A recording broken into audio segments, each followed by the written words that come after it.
Hello guys, in this video I'm going to show you how to remove a course in the Duolingo app.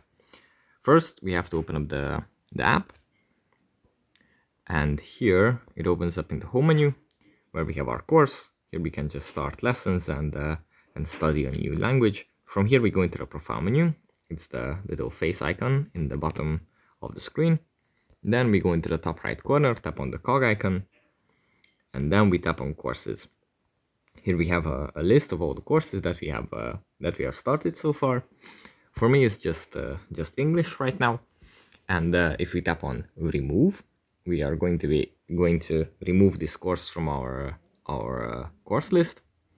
And yeah, we just have to be careful that because if you remove a course, the progress that we have made in that language will be deleted inside the app. Of course, we will know the language, but yeah, that's pretty much it for this video. Hope it was helpful for you guys, and I'll see you in the next one.